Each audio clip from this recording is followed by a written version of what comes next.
Hi everyone, this is a project for Drawing Fundamentals Level 2, which recommends students from 10 to 12 years of age to do this project, given its difficulty and the amount of work involved in this particular project.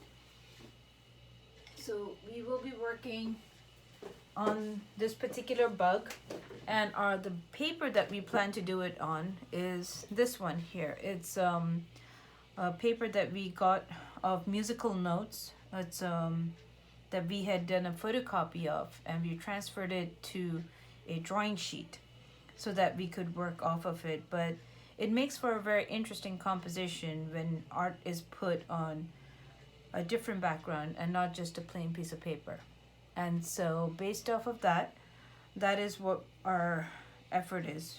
Out here for you are the tools that we plan to use in this whole process, which would be, we are working with gouache paint.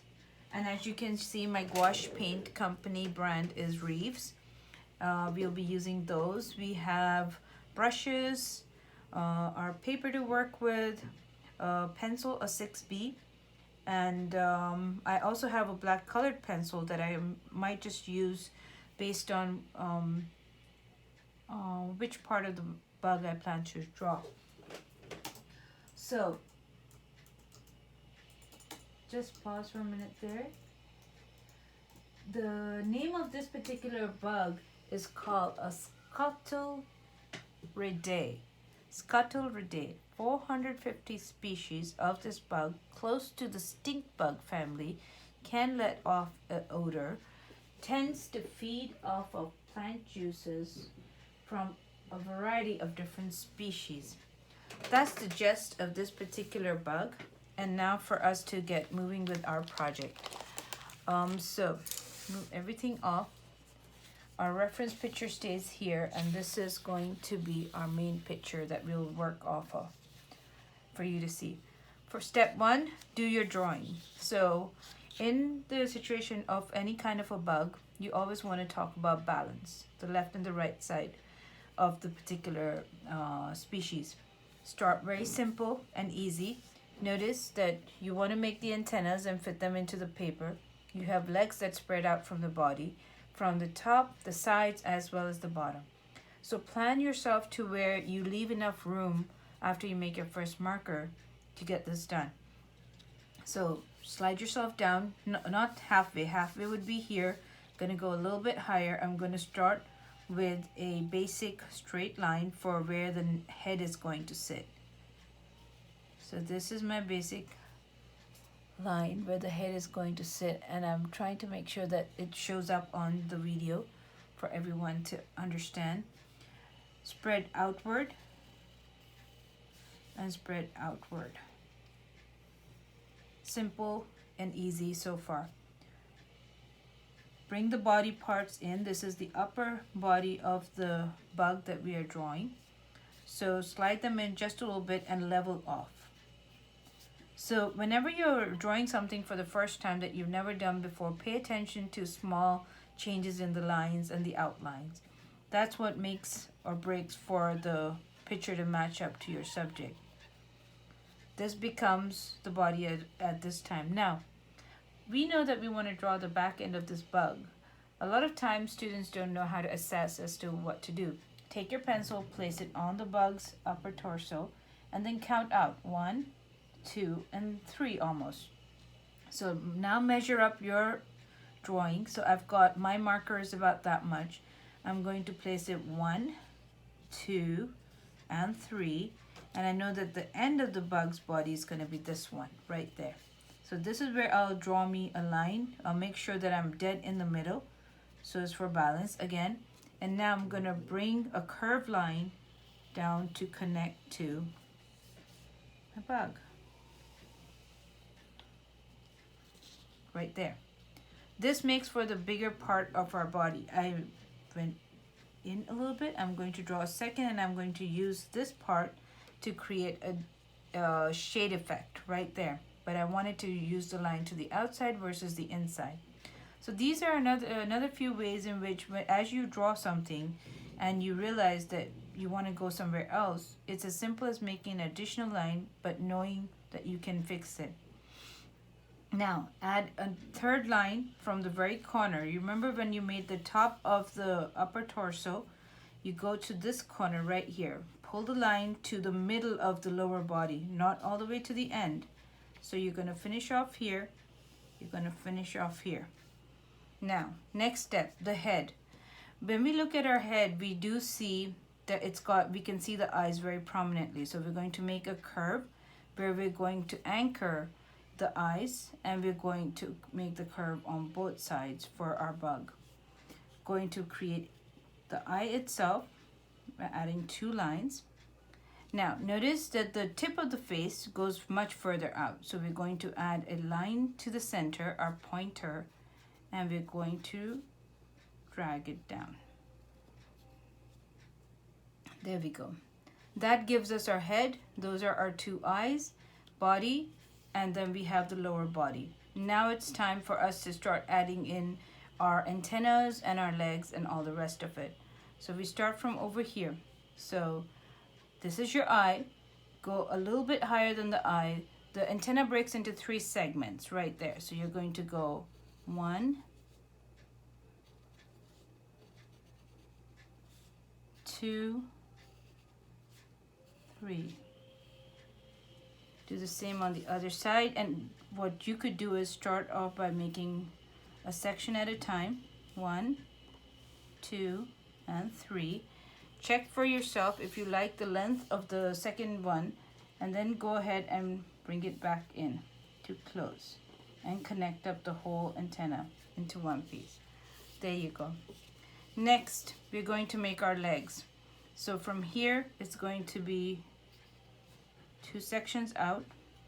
Remember, legs are also almost like 4 joints, I'm going to say, because at the very tip of the bug's legs are feelers. That's how they get around, and they know danger when they see it. 1, 2,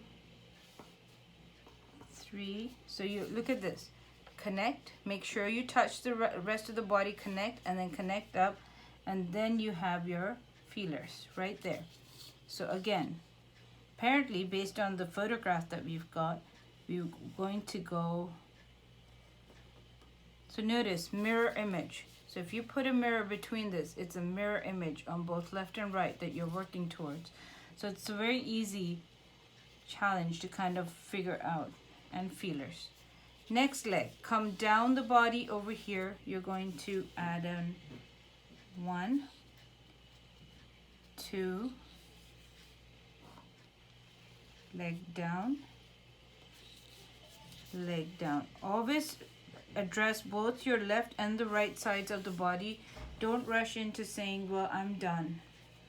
So make sure that you can see the left and the right side of your body, and then your feeler. Next leg, we're coming in. So if you look at the bug, it's got a next leg about here. So you want to go ahead and draw it in. I'm going to modify to make sure that I can show you all how to add. So I'm going to modify it on this side. It doesn't show that way on the photograph, but I feel like that will help our viewers understand what they need to be in for. So we've got our left and our right all done. Next step, you have a beautiful, brilliant pattern in the body of this bug. So it may not hurt you to take a colored pencil to draw these things out.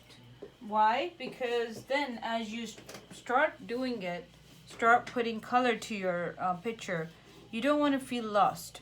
Okay, so let's look at the upper body of the bug. If you notice this one, you've got 2 sections to it. So we can start by adding in, touch the side, touch the side. Whatever you do to the left, do to the right. Notice that the lines are not perfectly smooth and they are distorted. So we've created the top line. Now let's go for the bottom line. And you want to stop in the middle and the bottom line here. go ahead and curve inward, up, keep your eyes on this. So notice I left all that space and I've created blocks to help. There you go. So we've created, we know we're going to do our orange into this section right here. Come down, notice this little, almost like a cap. So you're going to add the line. Just create your outer lines first. Don't try and draw the whole thing. Create your boundaries. And so you're going to have the line pull from one side to the other. Next, go to the next. So right down here, notice that the head of it is in line with the bottom of our cap. So we want to put our dot right here. We want to create an upside down letter V to begin with. And then we are going to let this guy go up and attach itself almost to where the caps ended again. So we're going to go upward and we're going to add it right there. Now, notice that under the arrowhead, we have a little tail. So we can draw the tail in right now so we don't forget about it. And we can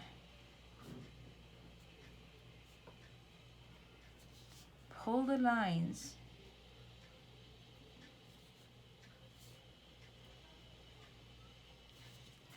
Start getting into a habit of making one stroke lines, because as you make one stroke lines, you get clarity. We still have a lot of students that just because they feel more comfortable kind of go back on the same line repeatedly. There's no harm in it, but also the idea of one line is just give yourself the confidence to know that the line you draw the first time will probably be the right one, and that's the one you want to stick with. So it's just to increase the confidence in the hand of the artist that they can achieve the result that they want first go, versus having to stroke over and over again,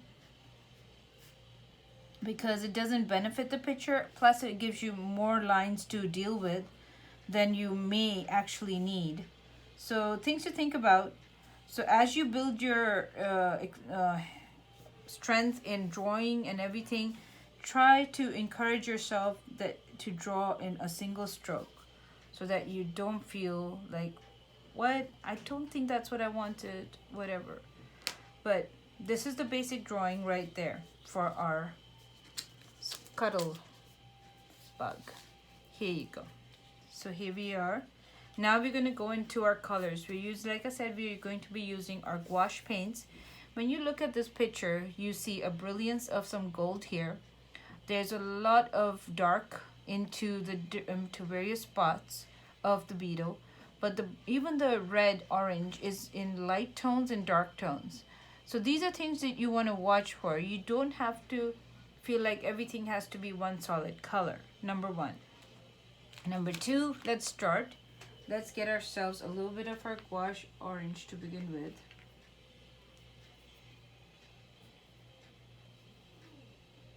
And we need to get this thing done.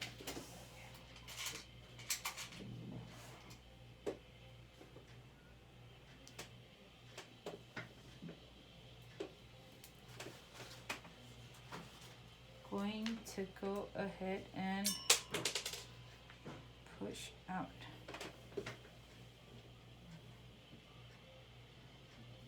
Apparently my gouache tube is a little bit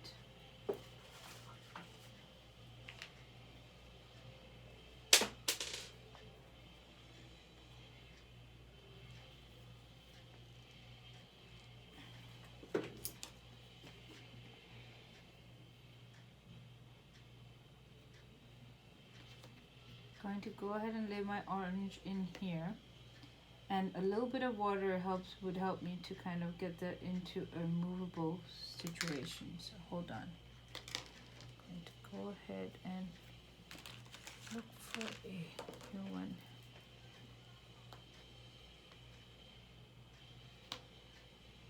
Orange, a light one, and you want to get a deeper red as well. Not too deep. You want to get one of the brighter ones.